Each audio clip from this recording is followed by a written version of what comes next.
નમસ્કાર, હું છું કિરણ કાપુરે. બોલે છે વિધાનસભા કાર્યક્રમમાં આપનું સ્વાગત છે. તોફિક ગાંચી આપણી સાથે છે. આજે શનિવારનો દિવસ હતો ને વિધાનસભાની જે બેઠક હતી એ 9 વાગે વહેલા શરૂ થઈ હતી. તો આજે જે આમ વીકેન્ડ ગણાય ત્યારે શું સ્થિતિ હોય છે વિધાનસભાની ને ત્યારે પણ પ્રશ્નોની રજૂઆત થાય છે, નથી થતી, કેવી રીતે થાય છે, કેટલો સમય થાય છે, તે બધી જ વાત આપણે તોફિક સાથે વિગતે કરીએ. તો તોફિક, આજે આમ વીકેન્ડ હોય, શનિવાર હોય, સવારેનો સમય રાખવામાં આવે તો શું સંખ્યામાં ઘટાડો વધારો થાય? જે ધારાસભ્યો હોય એ ઓછા આવે, એવું કશું તમે કહી શકો? તો જ્યારે બેઠકો રોજબરોજ મળતી હોય છે અને એમાં જે દિવસે બે બેઠક હોય એ દિવસે 9 વાગ્યાની પહેલી બેઠક હોય છે અને જે અઠવાડિયું હોય, અઠવાડિયાનો અંતિમ દિવસ હોય, એ દિવસે 9 કે 10 વાગે બેઠક બોલાવવામાં આવતી હોય છે. તો આજે 9 વાગે બેઠક હતી અને જ્યારે વહેલી બેઠક હોય છે એવી સ્થિતિમાં ધારાસભ્યો છે તેઓની હાજરી પાંખી હોય છે. અને આ અઠવાડિયું જે કામકાજ છે એ સોમવારે ચાલુ થયું તો આજે શનિવાર સુધી સતત ચાલ્યું. હવે આવતીકાલે રજા છે. એટલે આવી સ્થિતિમાં જે ધારાસભ્ય હશે એ લોકો એમના વિસ્તારમાં જવાના, એટલે દૂરથી આવતા હોય એટલે બેઠક વહેલી રાખતા હોય જેથી કરીને 2:30 વાગ્યા આસપાસ બેઠકનું કામ પૂર્ણ થઈ જાય અને પછી એમના વિસ્તારમાં જવું હોય તો જઈ શકે અને નીકળી શકે. તો આજે 9 વાગ્યે જ્યારે બેઠક મળી તે પહેલાં અમે વહેલા પહોંચી ગયા હતા, પહોંચવું પડે અમારે. તો આજે ધારાસભ્યો છે તેઓને એકંદરે પાંખી હાજરી હતી. હું એવું માનું કે 50 થી 60% ધારાસભ્યો જ આજે હાજર હતા. એટલે એક આ સંખ્યા આજે ઓછી હતી. અને ગૃહમાં તમે એક વખત ગયા તો ગૃહમાં તમને રોજ કશુંક નવું મળતું હશે.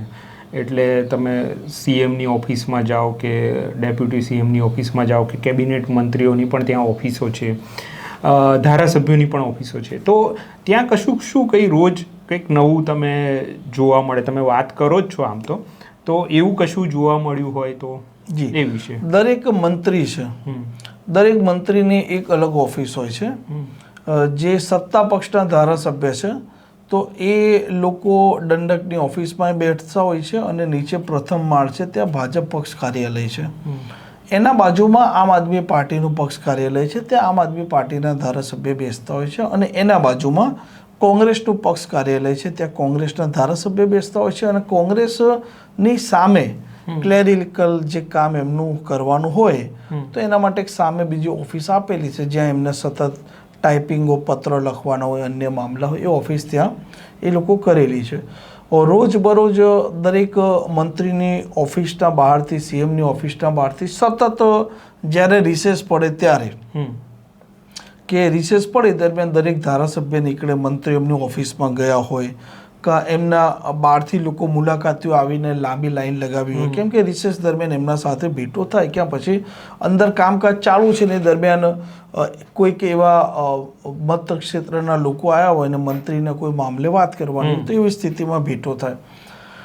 તો હર્ષ સંઘવીની ઓફિસના બહાર 3-4 દિવસથી જે હું નોટિસ કરી રહ્યો છું કે વર્તમાન સમયમાં સાયબર ક્રાઇમ છે એ બહુ મોટો પડકાર પોલીસ માટે થયો છે.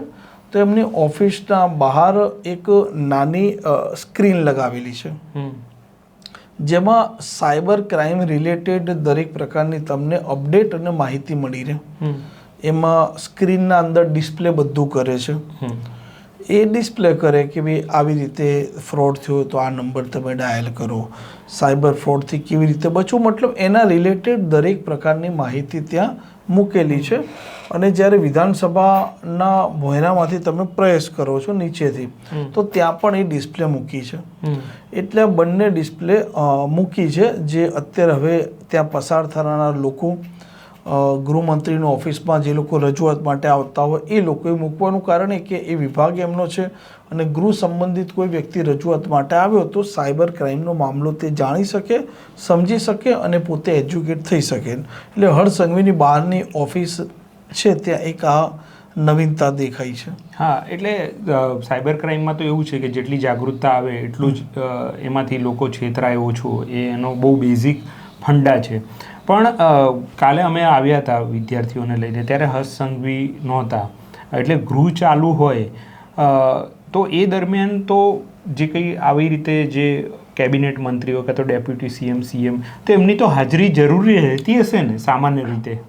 મુખ્યમંત્રી ગૃહમાં મોટા ભાગે પ્રશ્નોત્તરી દરમિયાન હાજર રહે છે. એમને રોજબરોજના જે પ્રવાસ હોય તો પ્રશ્નોત્તરી કાળ પછી તે પ્રવાસમાં નીકળી જતા હોય છે. નાયબ મુખ્યમંત્રી 2 દિવસથી નથી દેખાયા. ગઈકાલે એ હતા આદિવાસી વિસ્તારમાં ગયા હતા અને આજે જે વિગત મળી છે તે મુજબ જે પ્રકારે તેમને હરિયાણાની જવાબદારી સોંપવામાં આવી છે તો આજે તે હરિયાણા છે, એટલે 2 દિવસથી હર્ષ સંઘવી નથી દેખાતા. નહીંતર એમની ઓફિસના બહાર સતત મેળાવડો રહેતો હોય છે અને લોકો એમને મળતા હોય છે, એમના પ્રશ્નોની રજૂઆત કરતા હોય છે, પણ 2 દિવસથી તે નથી. પણ ટોપિક આ જે જ્યારે પ્રશ્નોત્તરી કાળ તમે કીધો કે જેમાં પ્રશ્નો પૂછાય ને પછી એના લાગતા વળગતા મંત્રીઓ જવાબ આપે, તો એ કાળ દરમિયાન મેં જોયું છે કે એ દરમિયાન એક અધિકારીઓની ગેલેરી છે, ત્યાં બધા અધિકારીઓ બેઠા હોય છે અને કશુંક લખતા હોય છે.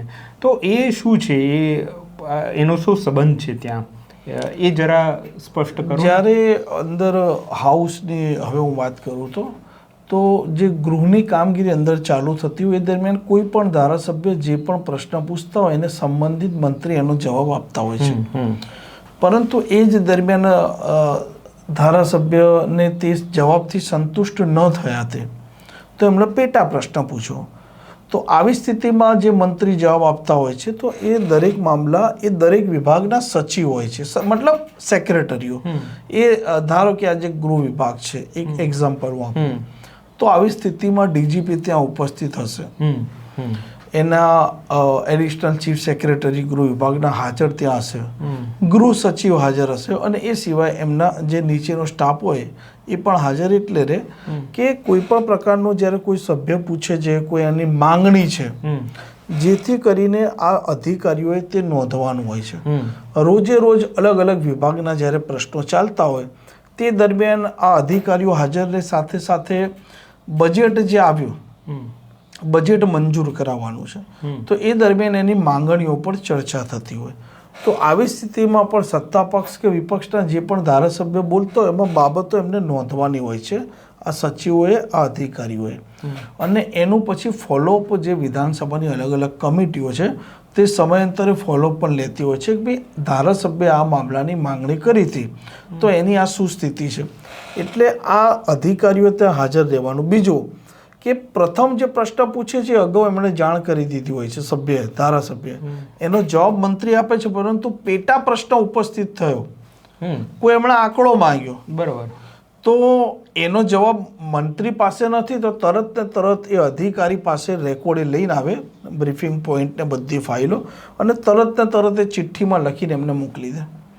અચ્છા, આવો જ કોઈ માંગણીઓ પરની ચર્ચામાં કોઈ કેવો મામલો હોય જે હાઇલાઇટ કરવાનો છે, ક્યાં પછી કોઈ ધારાસભ્ય એ માંગણીઓની ચર્ચામાં એ વાતનો ઉલ્લેખ કર્યો તો એટલે મંત્રીએ પછી બજેટ મંજૂર કરાવવા માટે દરેક સભ્ય જે બોલ્યા હોય એમાં વિપક્ષના હોય કે સત્તા પક્ષના, આપણે વિપક્ષની જ વાત કરીએ તો એનો જવાબ પછી મંત્રી આપે. તો એ જે બોલ્યા હોય સચિવ લખે, એ લખ્યા પછી મંત્રી એનો જવાબ પણ આપવાનો, અને આ દરેક પ્રકારની જવાબદારી અધિકારીઓની હોય છે. એટલે એ અધિકારીઓની ગેલેરી એટલે હોય છે અને અલગ અલગ જે વિભાગો છે એ વિભાગોના અધિકારીઓ ત્યાં હાજર હોય છે, આ કારણસર. ઓકે, એટલે અત્યારે જે ઈરાન અને ઇઝરાયલવાળો મુદ્દો ચાલી રહ્યો છે તો એમાં ગેસની અછત છે. હવે સરકાર એવું કહી રહી છે કે ગેસની અછત નથી, અને એક તરફ બીજી તરફ ગ્રાઉન્ડ લેવલ પર જોઈએ છે તો લોકોમાં હડબડી છે કે ગેસ નથી મળી રહ્યો. તો એ વસ્તુ છે એ સચિવ તરફથી જાણવા મળે કે એક્ઝેક્ટલી શું છે સ્થિતિ છે, એ ત્યાંથી જાણવા મળી જાય આપણને. એ મળી જાય ને હું એ પણ મામલો લઈ લઉં કે હું આ એ જોતો હતો કે જે પ્રકારે હાલ ગેસની કિલ્લત દેખાઈ રહી છે તો ગઈકાલે ગેસના મામલે કોંગ્રેસના ધારાસભ્યોએ વિરોધ કર્યો અને પુરવઠા વિભાગ છે એની પ્રશ્નોત્તરી હતી. તો રાજ્યની સહજ છે કે ધારાસભ્ય પ્રશ્ન પૂછે જ, એનો પુરવઠા વિભાગના પ્રશ્નો હતા એટલે. તો રાજ્યની સરકારે એવો એકરાર કર્યો કે રાજ્યના પાસે ગૃહમાં જવાબ આપ્યો કે 4,16,000 જે રાંધણ ગેસની બોટલો છે તે રાજ્ય પાસે હાલ સ્ટોકમાં છે, ઉપલબ્ધ છે, એવો એમણે જવાબ આપ્યો. અને સરકારના મંત્રી, કેમ કે ઋષિકેશભાઈ છે એમના પાસે આ ખાતું છે, પુરવઠા મંત્રી પણ એ પોતે છે, તો એવો દાવો કરે છે કે પૂરતા પ્રમાણમાં રાજ્યના પાસે ગેસના સિલિન્ડર ઉપલબ્ધ છે, પેનિક થવાની જરૂર નથી. પરંતુ સવાલ તે ઉપસ્થિત થાય છે કે રાજ્ય સરકાર જે પ્રકારનો હાલ દાવો કરી રહી છે કે 4,16,000 સિલિન્ડરનો સ્ટોક ગુજરાત પાસે હાલ છે, તો લાઈનો કેમ છે? એ હવે એ હજુ ખબર નથી પડતી કે ભાઈ દેશમાં પણ એ સેન્ટ્રલ લેવલ પર પણ એવી વાત થઈ રહી છે કે ગેસનો પુરવઠો ઉપલબ્ધ છે, પણ તમે રાજ્યવાર બધી જગ્યાએથી રિપોર્ટિંગ અત્યારે પત્રકારો કરી રહ્યા છે અને એમાં એવું આવી રહ્યું છે કે ભાઈ લાઈનો છે. બીજી વસ્તુ જે આવી રહી છે કે ભાઈ રેસ્ટોરન્ટ અને જ્યાં પીજી હતા તો એ લોકો પાસે ગેસ નથી અત્યારે, અને એ લોકો પોતપોતાની કેટલાક જે રેસ્ટોરન્ટ બંધ કરવાની વાત કરી રહ્યા છે કે અમને જેટલું પુરવઠો મળશે ત્યાં સુધી જ કરીશું. પીજીમાં પણ એવી વાત હવે ગુજરાત સુધામાં પણ આવી છે. તો આ સ્પષ્ટતા ગૃહમાં હજુ સુધી એ રીતે થઈ છે, તો એના પર હજુ લોકોને વિશ્વાસ નથી. હા, એટલે એસમાં કેન્દ્ર સરકારે લાગુ કર્યો છે. ઉદ્યોગોને જે સિલિન્ડર અપાતા હતા તેમાં 50% આસપાસનો કાપ મૂક્યો છે. અન્ય જે ઉદ્યોગો ના એકમો છે એમાં કાપ મૂકી દેવામાં આવે છે. પરંતુ સરકાર એવો દાવો કરે છે કે ભાઈ અમે જે ઘરના ચૂલા માટેના જે સિલિન્ડરો છે એમાં કોઈ પણ પ્રકારની કિલ્લત ઊભી થવા નહીં દઈએ.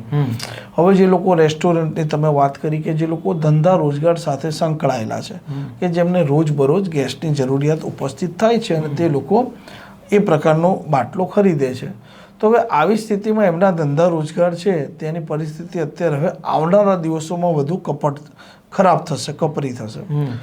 હવે લાઈનો ઊભી થઈ છે, તો લાઈનોના મામલે સરકારનું એવું કહેવું છે કે આ પેનિક ઊભું થયું છે કે ગેસ નહીં મળે, તો એ કારણસર લાઈનો થઈ રહી છે. પરંતુ તમારા પાસે સ્ટોક છે, જે બાટલો લેવાવાળો વ્યક્તિ છે એ એનું કાર્ડ લઈને આવે છે, ચોપડી તો એના પાસે છે, તો એને તો બાટલો મળી જ જવો જોઈએ ને, લાઈનની ક્યાં જરૂરિયાત છે? એટલે આ મામલે કંઈ સ્પષ્ટતા નથી થતી અને સહજ છે કે લોકો ડર્યા જ છે. ભલે સરકાર હાલ વારંવાર આ મામલે દાવા કરી રહી છે કે ભાઈ સ્ટોક છે, કોઈ ડરવાની જરૂર નથી, પરંતુ લાઈનો દર્શાવે છે કે કંઈક એવી મામલો ઉપસ્થિત થયો હોય કે થાય. એટલે એકચ્યુઅલીમાં તો હવે એવું છે, આ જે યુગ છે એમાં એવું છે કે અચ્છા વિડીયો ઉતરી જાય છે. એટલે હવે આમાં બાટલાને લઈને એટલા બધા વિડીયો આવી રહ્યા છે કે ત્યાં સ્પષ્ટતા કેટલી બી થતી હોય કે અમારી જોડે છે સ્ટોક, પણ હવે જે પ્રકારના ગ્રાઉન્ડ પરથી વિડીયો આવે છે એટલે બધાને પેનિક એ રીતે પણ થાય છે. પણ હવે તમે જે આ બધી જ વાત કરી, ગૃહની વાત થઈ, પણ અત્યારે વિદ્યાર્થીઓને પણ એક સવાલ હતો ગૃહનો જ કે એકચ્યુઅલીમાં આ બેઠક વ્યવસ્થા કેવી હોય છે. એટલે સંસદમાં જે આપણે બેઠક વ્યવસ્થા જોઈએ છે એનું લાઈવ પ્રસારણ થાય છે અને આનું નથી થતું, એટલા માટે પણ સવાલ છે. અડધો કલાકનો કાર્યક્રમ આવે છે, પણ આપણે એક દર્શકોને એ કહેવું જોઈએ કે ભાઈ કેવી રીતે બેઠક વ્યવસ્થા છે, કોણ કેવી રીતે બેસે છે આ ગૃહમાં, એ થોડું જો તમે સમજાવો અને શક્ય હોય તો આપણે અમને ક્યાંકથી મળશે ફોટો તો એ પણ બતાવીશું આમાં, પણ એ તમે જરા કહો ને. વિધાનસભા જે સચિવાલય અને અંદર જે ગૃહ છે તે બંને, તેના વડા છે ને એ અધ્યક્ષ પોતે હોય છે. હાલ શંકર ચૌધરી છે તો તે પોતે એના વડા છે. અલગ અલગ જે વિભાગોની બિલ્ડિંગો છે, 14 બિલ્ડિંગો છે વિધાનસભામાં, 27 આપણા વિભાગો છે વહીવટી તંત્રના.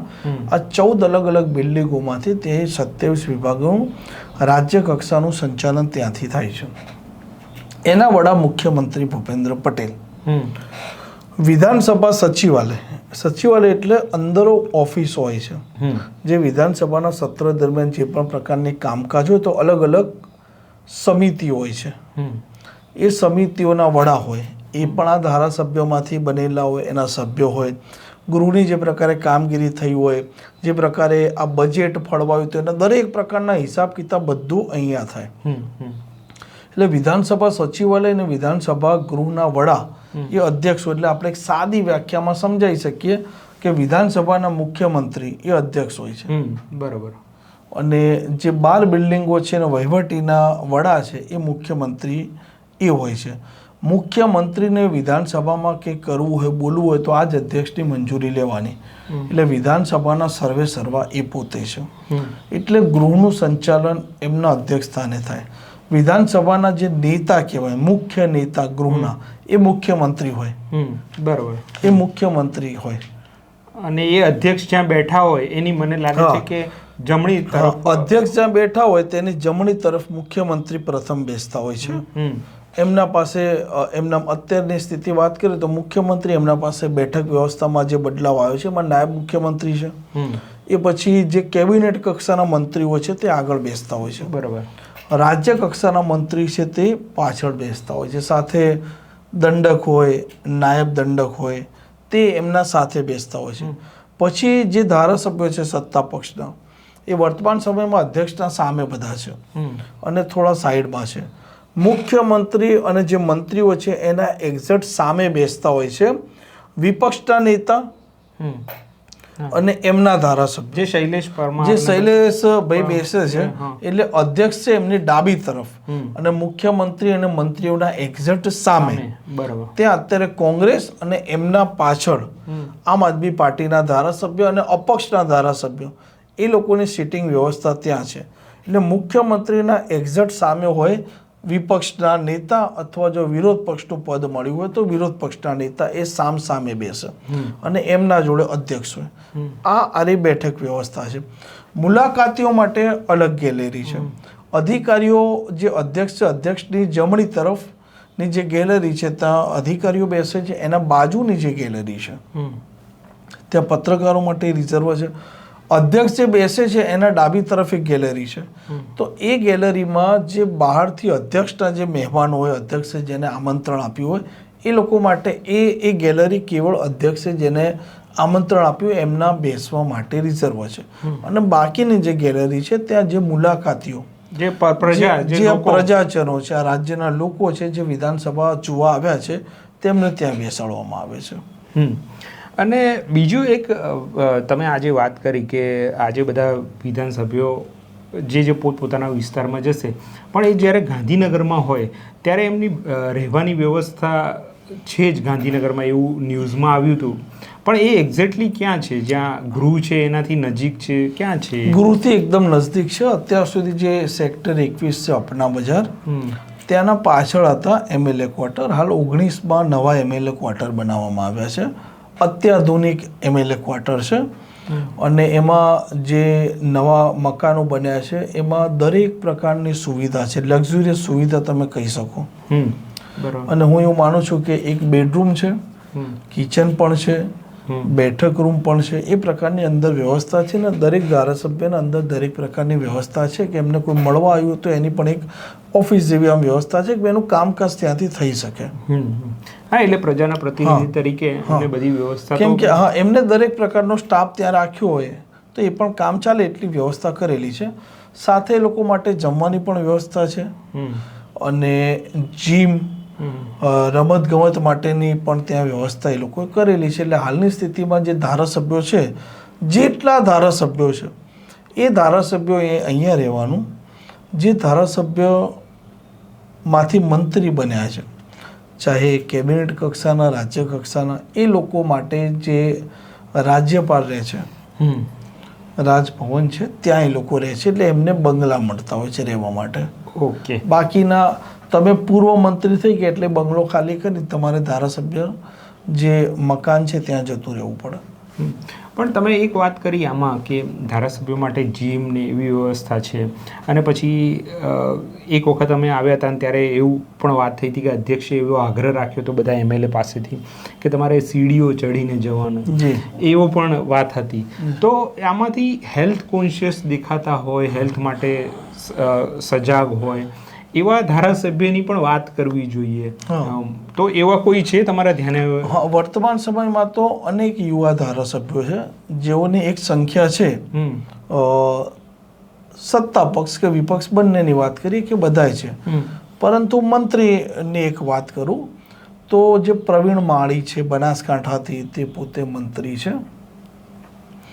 તો તે પોતે ફિટ છે અને પોતે સાયકલ રેસિંગ છે એના એ પોતે કહી શકીએ કે પાર્ટિસિપેટ કરે છે એમાં. અને એ પોતે સચિવાલયમાં થોડાક સમય પહેલાં સાયકલ લઈને આવ્યા હતા અને એ સાયકલ ચલાવવાના શોખીન છે. અને જ્યારે સાયકલિંગની રેસ થતી હોય છે, જે એક ટીમ નીકળતી હોય છે, તો તો તે પોતે એ રીતના એથ્લિક આપણે કહી શકીએ કે એ જતા હોય છે. ઓકે, એટલે એ ફિટ મંત્રી છે અને એ આ મામલે રમતગમતમાં એ પોતે વધારે સજાગ રહે છે અને એમનો શોખ છે, એમ સાયકલ ચલાવવું ને એમનો શોખ છે. અન્ય જે મંત્રી હોય કે અન્ય ધારાસભ્ય હોય તે ફિટ છે, પણ આમનો એક મામલો જે હું જાણું છું એ કહું છું, જે અત્યારે અસ્વસ્થ મંત્રી છે એની પણ હું સાથે વાત લઈ લઉં તો મોરબીના જે મંત્રી છે કાંતિલાલ અમૃતિયા એ અસ્વસ્થ છે અને અસ્વસ્થ હોવાના કારણે આ સત્રોમાં તે એક પણ દિવસ આવી શક્યા નથી. હા, એવું તો હોઈ શકે, કોઈ પણ અસ્વસ્થ હોય ને એ પછી એમની ગેરહાજરી થઈ શકે. તો આ હતી તમારે ગૃહમાં જે પ્રકારે, હા, આજે ગૃહમાં તો એટલા બધા સભ્યો નહોતા અને એટલી કોઈ આક્રમકતાથી સવાલો નહોતા, પણ જે પ્રકારે ગૃહમાં આજે જે થોડી હળવી ગમ્મતો થઈ તેની થોડી વાત કરું તો આજે અધ્યક્ષે નીતિન પટેલને યાદ કરે. શૈલેષ પરમારે જે પ્રકારે કુપોષણને લઈને અને તેને લઈને જે મંત્રી છે રાજ્ય કક્ષાના મનીષા વકીલ મહિલા અને બાળ વિકાસ વિભાગના તે જવાબ આપતા હતા, તો મંત્રીએ જવાબ આપ્યો. પેટા પ્રશ્ન શૈલેષ પરમાર જે ધારાસભ્ય છે એમણે પૂછ્યો તો એ એમના સવાલોથી મંત્રીના જવાબોથી સંતુષ્ટ નહોતા થતા. એ દરમિયાન અધ્યક્ષે એવી ટિપ્પણી કરી કે અત્યારે જો નીતિનભાઈ આની જગ્યાએ હોતા તો તમને એ મુજબના જવાબો મળતા. એટલે નીતિનભાઈ પોતે જ્યારે વિપક્ષના ધારાસભ્યો સવાલ પૂછતા ત્યારે આંકડાકીય અને આક્રમકતાના સાથે જવાબ આપતા. એટલે આજે નીતિન પટેલને ગૃહમાં યાદ કરવામાં આવ્યા અને નીતિન પટેલ જ્યારે પણ ગૃહમાં હતા એક લાંબો સમય તે પોતે મંત્રી રહી ચૂકેલા છે, એટલે એમણે વધારે એક મંત્રી તરીકે એમને જે જવાબ આપવાનો હોય દરેક સભ્યને તેનો એમને એક લાંબો ને બહોળો અનુભવ છે. એટલે એ જ્યારે પણ જવાબ આપે ત્યારે એક આપણે કહીએ ને કે મહેસાણી ભાષા, અમારી હું મહેસાણાથી છું એટલે હું કહું છું કે સીધી વાત કરે, સીધી ને સટ એમ, અને એ સીધી જ તમને મોઢે કહી દે. તમને કદાચ એ ગમે ખરી અને ના પણ ગમે, એના બંને પહેલું છે. એટલે નીતિન પટેલને આજે યાદ કરવામાં આવે. સાથે ધારાસભ્ય જિજ્ઞેશ મેવાણીએ કુપોષણનો એક સવાલ પૂછ્યો હતો કે ભાઈ રાજ્યમાં એવા કેટલા જિલ્લા છે કે જેમાં કુપોષિત બાળકો છે, તો 20 ઉપરના જિલ્લામાં 4 લાખ ઉપરના બાળકો કુપોષિત છે. અને કુપોષણ ઘટાડવા માટે મંત્રી મનીષા વકીલ જવાબ એવો આપતા હતા કે ભાઈ કુપોષણ ઘટાડવા માટે સતત આપણે મહેનતો કરી રહ્યા છે, કેમ કે સ્કૂલો છે જે સરકારી સ્કૂલોમાં પણ આજે પણ ભોજન આપવામાં આવે છે, જે મધ્યાહન ભોજનની એક સ્કીમ છે. સાથે સગર્ભા મહિલાઓ છે એમને પણ રાજ્યની સરકારે એક યોજના ચાલી રહી છે, તે મુજબ ચણા અને જે એની કીટ નક્કી કરેલી છે મુજબ આપવામાં આવે છે. તો એ દરમિયાન મંત્રી જે રાજ્ય કક્ષાના છે મનીષા વકીલ એમણે એ પ્રકારનો જવાબ આપ્યો કે પહેલેના સમયમાં તમારા પેટને ભાવે એ રીતના બધા જમતા હતા. એટલે મતલબ જે પ્રકારે સરકાર આજે સ્કીમો ચલાવી રહી છે અને જે રાશન આપી રહી છે અને જે જમાડી રહ્યા છે બાળકોને, અને હવે તેમને નાકની સુગંધ અને ભાવે તે મુજબનો ખોરાક આપવામાં આવે છે. અને એમણે તર્ક કુપોષણનો આવો આપ્યો અને કે એ કારણસર કે સ્થાનિક પરિસ્થિતિ અને એમના નાકની સુગંધ અને એમની જીભ એમને કદાચ ન ભાવતું હોય તે કારણસર એ નહીં જમતા હોય ને તે કારણસર કુપોષણ થતું હશે. એમણે આ રીતનો જવાબ આપવાનો પ્રયાસ કર્યો. એટલે આ મામલે આ મંત્રી જવાબ આપવામાં ભરાઈ ગયા. કુપોષણ અમે ઘટાડી રહ્યા છે એવો દાવો કર્યો.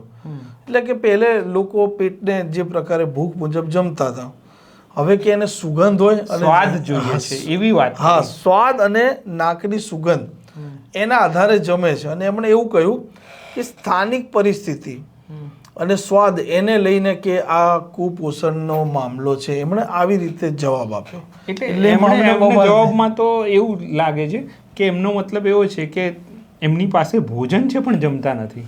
એનો અર્થ એવો થયો. હું એક્ઝેક્ટ એ જે શું બોલ્યા છે એ જ હું જો શબ્દો વાંચો તો પહેલા પેટને ભાવે ને એવું જમતા હતા, હવે જીભ અને નાકને ભાવે ને તેવું બાળકો જમે છે. કુપોષણનો જે આ સવાલ હતો ધારાસભ્ય જિજ્ઞેશ મેવાણીનો, બરાબર છે, અને સરેરાશ આયુષ્યનો શૈલેષ પરમારનો સવાલ હતો, બરાબર છે, તે મામલે આ રીતના એમણે જવાબ આપ્યો. અને આ જવાબ છે તેને લઈને સહજ છે કે આંકડા ચિંતાજનક છે કુપોષણના, અને મંત્રીનો આ રીતના વિચિત્ર જવાબ આવ્યો એટલે મંત્રી જવાબ પણ ના આપી શક્યા. એટલે એ બહુ કમનસીબી છે કે આપણું રાજ્ય આખા દેશમાં આગળ પડતું છે, સમૃદ્ધ બી કહેવાય છે, પણ તેમ છતાં આ કુપોષણવાળો પ્રશ્ન છે એ આટલા વર્ષો થયા તો પણ હલ નથી થયો. અને ઉપરથી કમનસીબી એ છે કે એનો જવાબ આવી રીતે મળે છે, આવી રીતે મંત્રીએ જવાબ આપ્યો. એટલે આ બહુ અગત્યનો મુદ્દો છે અને એ મુદ્દાને કદાચ મંત્રી સમજ્યા નથી.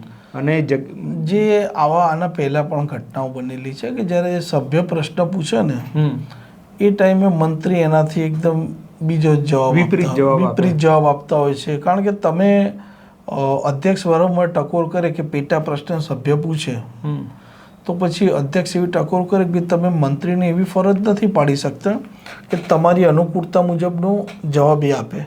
જે મંત્રીએ જવાબ આપ્યો તમારે સ્વીકારી લેવાનો. એટલે મંત્રી ઘણીવાર શું કરતા હોય છે કે બીજો જવાબ આપી દેતા હોય છે. પણ આ પછી મેવાણી એનું પછી ના થાય ને, પછી ન થાય, અધ્યક્ષ નિયમ મુજબ ન થાય, નિયમ મુજબ નથી થઈ શકતું કે અમને જવાબ આપ્યો, અધ્યક્ષ કહી દે કે અમને જે જવાબ આપ્યો છે જો તમારો વધારે જવાબ જોઈતો હોય તો પછી મંત્રી રીતો કહેતા હોય છે કે સાહેબ એ મારી ઓફિસ આવશે તેમને ડિટેલમાં અમે વિગતો આપી દઈશું. આ જે તમે કીધું ને અધિકારીઓ આ બધું નોંધે અને પછી એ પ્રકારની વિગતો આપે. ઓકે. પણ કોઈ પણ મંત્રી હોય તો એ જે કંઈ એનું સંભાળતો હોય જવાબદારી, તો આ બહુ બેઝિક પ્રશ્નો હોય એનો ખ્યાલ હોવો જોઈએ. તો આ હતી બોલે છે વિધાનસભાની અમારી ચર્ચા.